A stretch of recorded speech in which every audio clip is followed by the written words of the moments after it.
1988 में इंडियाना में शुरू होती है, जहां हम तीन सबसे अच्छे दोस्त एलेक्सिस, वेल और बेवर्ली को एक सड़क यात्रा पर देखते हैं। लड़कियां अपने पसंदीदा मेटल बैंड कॉन्सर्ट में जा रही हैं और बहुत उत्साहित दिख रही हैं।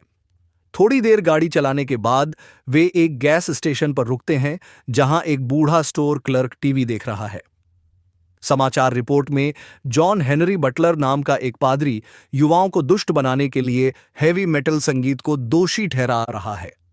इस बीच बेवर्ली एक अखबार निकालती है और पढ़ती है कि हाल की शैतानी हत्याओं में किशोरों की हत्या कैसे की गई। इससे वह डर जाती है, लेकिन एलेक्सिस हंसती है और कहती है कि इसका उद्देश्य अन्य लोगों को डराना है, उन्हें नहीं। काउंटर पर बूढ़ा क्लर्क उन्हें सतर्क रहने की सलाह देता है और कहता है कि वहां बहुत बुराई है, लेकिन एलेक्सिस बस इतना कहता है कि वे अपनी सुरक्षा करने में सक्षम हैं। ईंधन भरने के बाद लड़कियां कार में वापस आती हैं और अपनी यात्रा फिर से शुरू करती हैं। वे रेडियो चालू करते हैं, केवल उन तीन लोगों के बारे में जानने के लिए जिनकी कल रात चाकू मारकर हत्या कर दी गई थी और घटनास्थल पर शैतानी प्रतीक पाए गए थे। कुछ ही देर बाद एक नीली वैन अचानक वहां से गुजरती है और उनकी विंडशील्ड पर मिल्कशेक फेंकती है। लड़कियां तुरंत सड़क के किनारे खड़ी हो जाती हैं और वैन को कोसना शुरू कर देती हैं, लेकिन वह पहले ही दूर जा चुकी होती है। थोड़ी देर बाद वे अपने गंतव्य पर पहुंचते हैं और संगीत कार्यक्रम की तैयारी के लिए शराब पीना शुरू कर देते हैं। जैसे ही वे अंदर जाते हैं, उनका ध्यान पहले से चली आ रही नीली वैन पर जाता है। उन्हें एहसास हुआ कि अपराधी अंदर ही होंगे और उन्होंने उन्हें सबक सिखाने का फैसला किया। वेल फिर एक पटाखा जलाता है और उसे वैन में फेंक देता है। इससे एक छोटा सा विस्फोट होता है और मार्क, इवान और कोवॉक्स नाम के तीन लोग सामने आते हैं। एलेक्सिस ने उन पर उनकी कार पर मिल्कशेक फेंकने का आरोप लगाया, इसलिए वे लोग माफी मांगते हैं और उन्हें कुछ बियर देकर इसकी भरपाई करने की पेशकश करते हैं। लड़कियां धातु संगीत के प्रति अपने आपसी प्रेम पर चर्चा करती हैं और फिर बेवर्ली लड़कों की वैन में एक शैतानी किताब देखती है, जिसे देखकर वह घबरा जाती है। कुछ ही समय बाद संगीत कार्यक्रम शुरू होता है और उनमें से 6 लोग शराब पीते और नाचते हुए बहुत अच्छा समय बिताते हैं। शो समाप्त होने के बाद इवान कहता है कि रात अभी भी जवान है और लड़कियों को एक बार में आमंत्रित करता है, लेकिन एलेक्सिस बताता है कि इस ग्रामीण क्षेत्र में कोई बार नहीं है। वह उल्लेख करती है कि उसके पिता शहर से बाहर हैं और उन्हें अपने घर पर आमंत्रित करती है, जो उनके स्थान से ज्यादा दूर नहीं है। लड़के इस विचार से रोमांचित हो जाते हैं और निमंत्रण स्वीकार कर लेते हैं। इसके तुरंत बाद समूह गंतव्य पर पहुंचता है और लड़के यह देखकर आश्चर्यचकित रह जाते हैं कि घर कितना शानदार है। एलेक्सिस उन्हें उस जगह का भ्रमण कराता है और लड़के आश्चर्यचकित होते हैं कि उसके पिता आजीविका के लिए क्या करते हैं। समूह फिर पिछवाड़े की ओर जाता है, जहां वे एक चिमनी बनाते हैं और शराब पीते हुए बैठते हैं। हालांकि पूरी शाम बेवर्ली किसी कारण से बहुत तनावग्रस्त और चिंतित नजर आ रही है। एक बिंदु पर वह खुद को शांत करने के लिए घर के अंदर जाती है और वह एलेक्सिस से कहती है कि उसने पहले कभी ऐसा कुछ नहीं किया है। एलेक्सिस ने उसे आश्वासन दिया कि जब तक वह उसके निर्देशों का पालन करेगी, तब तक सब कुछ ठीक रहेगा। यह पता चला कि बेवर्ली समूह में नई है और एलेक्सिस का कहना है कि आज रात उसके लिए एक बड़ा कदम है। इसके बाद बेवर्ली फिर से बाहर जाने का फैसला करती है, तभी वह मार्क से टकराती है और गलती से उसके कपड़ों पर पेय गिर जाता है। मार्क तुरंत उससे माफी मांगता है और अपना कोट पेश करता है। जब वह इसे पहनती है तो वह अंदर एक स्विचब्लेड देखकर चौंक जाती है, लेकिन मार्क तुरंत बताता है कि यह उसके भाई का है। इससे बेवर्ली का तनाव बढ़ जाता है और वह गुप्त रूप से एलेक्सिस को स्विचब्लेड के बारे में सूचित करती है, लेकिन बाद वाला उसे शांत होने की सलाह देता है और उसे आश्वस्त करता है कि मार्क उनकी हत्या नहीं करेगा। इसके बाद 6 लोग आग के चारों ओर इकट्ठा होते हैं और एक यादगार रात का आनंद लेते हैं। एलेक्सिस ने शराब पीने के खेल का एक दौर शुरू किया है, जैसा मैंने कभी नहीं किया, और हर कोई अपने दिलचस्प अनुभवों के बारे में कहानियां साझा करता है। लेकिन खेल के दौरान मार्क को अचानक चक्कर आ जाता है और वह पास ही घास के एक टुकड़े पर लेट जाता है। एलेक्सिस ने खेल जारी रखा और अचानक घोषणा की कि उसने कभी किसी के पेय में नशीला पदार्थ नहीं मिलाया है। लड़के दावा करते हैं कि उन्होंने ऐसा नहीं किया है, लेकिन उन्हें तब झटका लगता है जब लड़कियां उनके कप से शराब पीना शुरू कर देती हैं, जिसका मतलब है कि उन्होंने ऐसा किया है। यह सुनकर इवान और कोवॉक्स हंसते हैं और पूछते हैं कि उन्होंने किसे नशा दिया है और एलेक्सिस चौंक कर उनकी ओर इशारा करते हैं। लोग इस पर विश्वास नहीं करते, लेकिन स्थिति से निश्चित रूप से अजीब है। वे जाने के लिए आगे बढ़ते हैं, लेकिन अंत में वे दोनों भी हार जाते हैं। इसके बाद लड़कियां उन्हें अंदर खींचती हैं और उन्हें आधे नग्न अवस्था में एक कमरे में कुर्सियों से बांध देती हैं। फिर वे उन्हें जगाने के लिए उन पर पानी डालते हैं। लड़के डरे हुए हैं और जैसे ही वे चारों ओर देखते हैं, उन्हें कमरे में कई मोमबत्तियां और शैतानी प्रतीक दिखाई देते हैं। वे लड़कियों से उन्हें जाने देने की विनती करते हैं, लेकिन एलेक्सिस और वैल पागलों की तरह हंसने लगते हैं, जबकि बेवर्ली घबराकर खड़ी रहती है। पृष्ठभूमि में इसके बाद एलेक्सिस ने खुलासा किया कि वे शैतानवादी नहीं हैं और उन्हें धातु संगीत में कोई दिलचस्पी नहीं है। इसके बजाय वास्तव में डॉन्स ऑफ द डॉन के सदस्य हैं, एक ईसाई मंडली जो हत्याएं करती है और वास्तविक शैतानवादी पंथों की रूपरेखा तैयार करती है। मुझसे पूछताछ की गई है कि क्या वे हाल की हत्याओं के लिए जिम्मेदार हैं, लेकिन एलेक्सिस ने स्पष्ट किया कि ये उनके चर्च के अन्य सदस्यों द्वारा किए गए थे और आज रात उनकी बारी है। वह आगे बताती है कि वे इन हत्याओं को पंथ कार्य की तरह दिखाने के लिए रचते हैं, ताकि लोग डर जाएं और मुक्ति के लिए ईसाई धर्म अपना लें। यह सुनकर क्रोधित इवान ने लोगों पर अत्याचार करते हुए ईसा मसीह का संदेश फैलाने के लिए उन्हें पाखंडी कहा। एलेक्सिस उसे चुप रहने के लिए कहता है, लेकिन इवान उन पर बिना कुछ समझे आंख बंद करके आदेशों का पालन करने का लेबल लगाना जारी रखता है। इससे एलेक्सिस क्रोधित हो गई और उसने बेरहमी से उसकी गर्दन पर चाकू से वार कर दिया, जिससे खून बहने से उसकी मौत हो गई। फिर वह मार्क की ओर मुड़ती है और उसे मसीह से क्षमा मांगने के लिए मजबूर करती है। हालांकि जैसे ही वह उसे मारने वाली थी, बेवर्ली ने उसे यह कहते हुए रोक दिया कि उसे पहले कुछ महत्वपूर्ण चर्चा करने की जरूरत है। वेल और एलेक्सिस रुकावट से नाराज हैं, लेकिन वे अनिच्छा से उसके पीछे पीछे कमरे से बाहर चले जाते हैं। उनके जाने के बाद मार्क कोवॉक्स को शांत करता है और उसे पास में अपनी बेल्ट तक पहुंचने के लिए कहता है, ताकि वे उसके स्पाइक्स से संबंधों को काट सकें।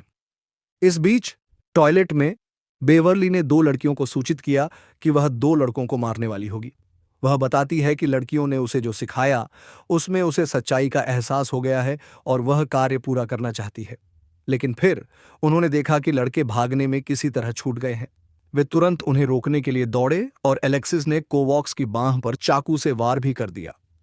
लड़कों ने खुद को पेंट्री के अंदर बंद कर लिया, जबकि वैल और एलेक्सिस ने जोर से दरवाजा पीटना शुरू कर दिया।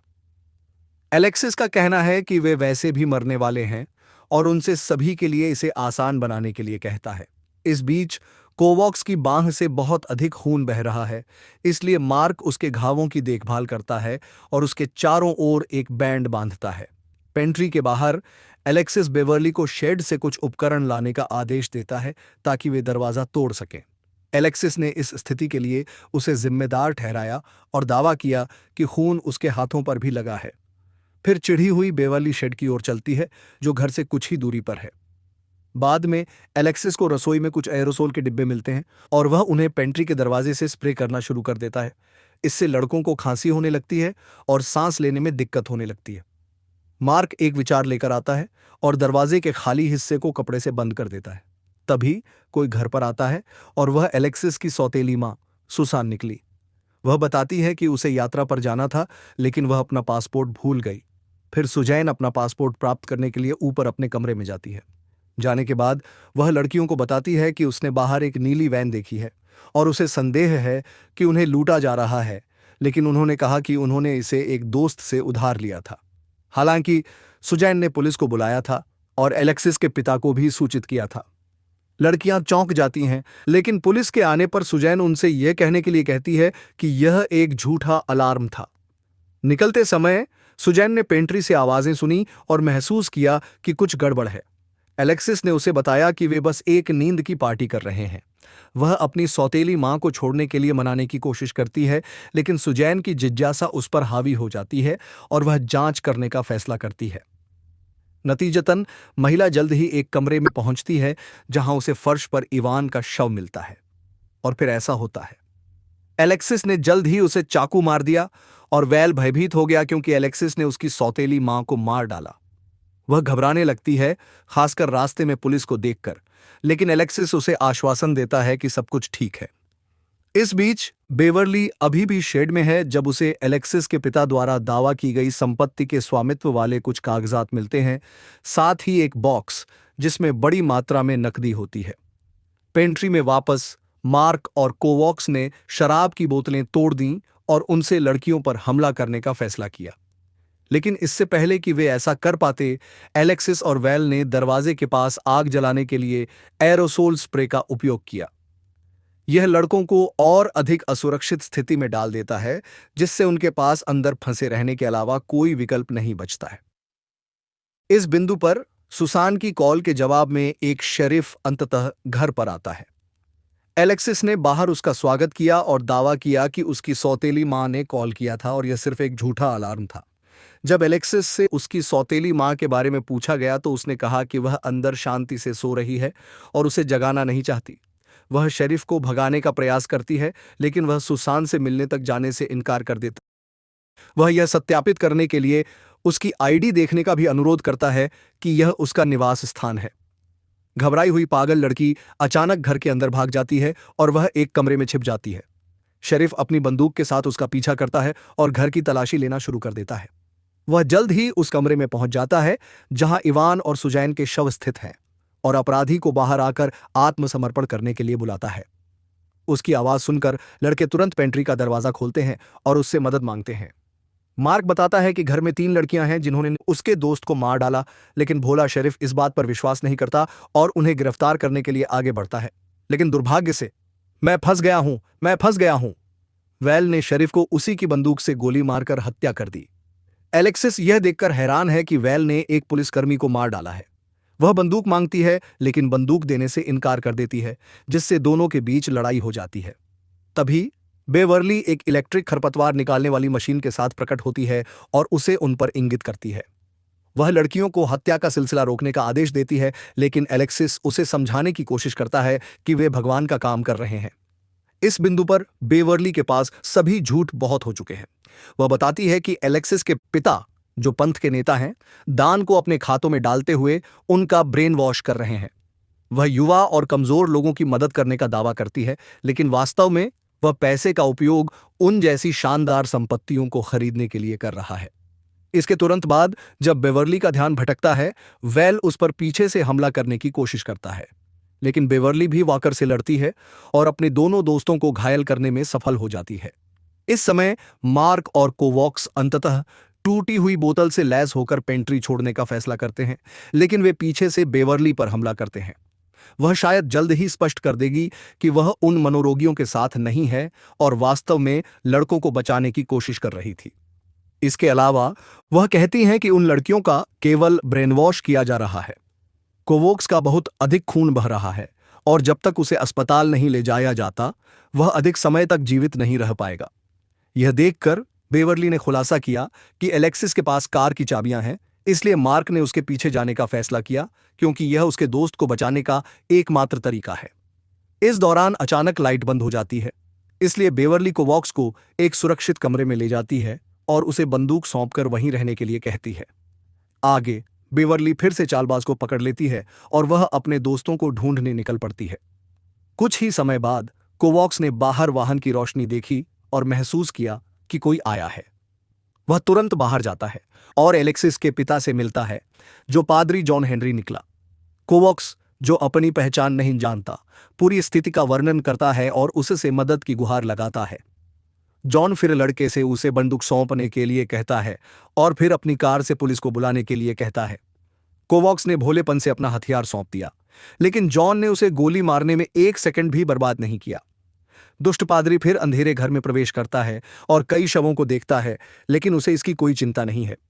इस बीच बेवर्ली को लाइट स्विच का पता चलता है और वह उसे चालू करने का प्रयास करती है, लेकिन वैल पीछे से चुपचाप आ जाता है और उसे मारने की कोशिश करता है। इससे दोनों के बीच एक घातक लड़ाई शुरू हो जाती है और बेवर्ली वैल को यह समझाने की पूरी कोशिश करती है कि उसका ब्रेन वॉश किया जा रहा है। हालांकि मनोरोगी महिला इस बात को समझ नहीं पाती है और उस पर विश्वासघात का आरोप लगाती है, कहीं और मार्क एलेक्सिस के शयन कक्ष में पहुंचता है, जहां वह अंततः कार की चाबियां ले लेता है। लेकिन इससे पहले कि वह जा सके, वह उस पर चाकू से हमला कर देती है, जिससे उनके बीच हिंसक टकराव हो जाता है। दूसरी ओर बेवर्ली लगभग दम घुटने से मर चुकी है, लेकिन आखिरी क्षण में उसने वैल के बालों में आग लगा दी। इससे वैल घबराहट में चिल्लाने लगती है, जबकि बेवर्ली लाइट चालू करने का अवसर लेती है। उसके बाद वह बदमाश को पकड़ लेती है और लिविंग रूम में प्रवेश करती है, जहां वह कोवॉक्स को मौत के कगार पर पाती है। लड़का उससे मार्क को बचाने की विनती करता है और अंत में उसकी मृत्यु हो जाती है।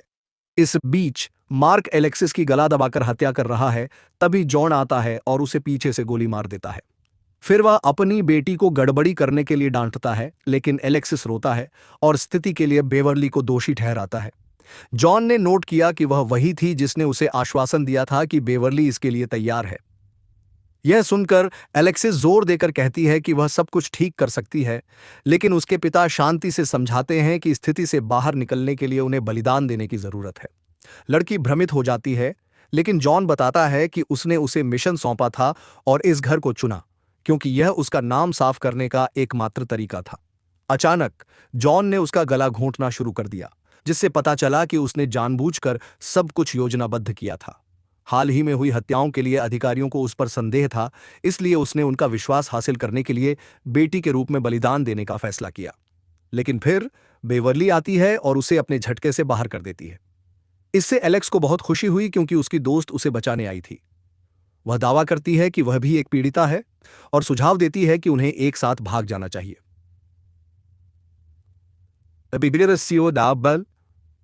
जब बेवर्ली ने अब उस पर विश्वास करने से इनकार कर दिया, तो एलेक्सिस ने उस पर फिर से हमला किया। लेकिन इस दौरान एलेक्सिस मार्क की बांह पर फिसल जाती है, जिससे वह खिड़की से बाहर गिर जाती है। सौभाग्य से फिर मार्क के पास जाता है, जो आश्चर्यजनक रूप से अभी भी जीवित है और उसे उठने में मदद करता है। इसके बाद दोनों घर से निकल जाते हैं और एलेक्सिस की कार की ओर चलते हैं। हम एलेक्सिस के शरीर को जमीन में देखते हैं, जबकि मार्क का दावा है कि वह ऐसा नहीं कर पाएगा, लेकिन बेवर्ली ने उसे आश्वासन दिया कि वह ठीक हो जाएगा। उन्हें आश्चर्य हुआ। थोड़ी दूरी तक गाड़ी चलाने के बाद उन्होंने देखा कि एलेक्सिस उनके रास्ते में खड़ा है, इसलिए बेवर्ली ने ऐसा किया। अगले दिन पिछली रात की घटनाओं के बारे में एक समाचार रिपोर्ट टीवी पर प्रसारित होती है, जिसमें बताया गया है कि कैसे वैल सहित एक कथित शैतानी प्रकोप के कारण 6 लोगों की मौत हो गई। जॉन हेनरी कैमरे के सामने तबाह होने का नाटक करते हैं। उनका दावा है कि उनकी बेटी एक पंथ में शामिल हो गई और हत्याओं के लिए जिम्मेदार थी। वह पूछता है कि शैतान के नाम पर और कितने युवा मरेंगे, और दर्शकों से इसके बजाय मसीह की ओर मुड़ने का आग्रह करता है। इस बीच बेवर्ली स्टोर के अंदर कुछ चिकित्सा आपूर्ति खरीदता है और बूढ़े व्यक्ति से कहता है कि वह समाचार में जो कुछ भी देखता है उस पर विश्वास न करें। फिर वह कार में लौटती है और मार्क को चिकित्सा आपूर्ति सौंपती है। हमने यह भी देखा कि बेवर्ली ने जॉन के पैसे चुराए हैं, जो उसे शेड में मिले थे। फिल्म तब समाप्त होती है जब दोनों अंततः शहर से दूर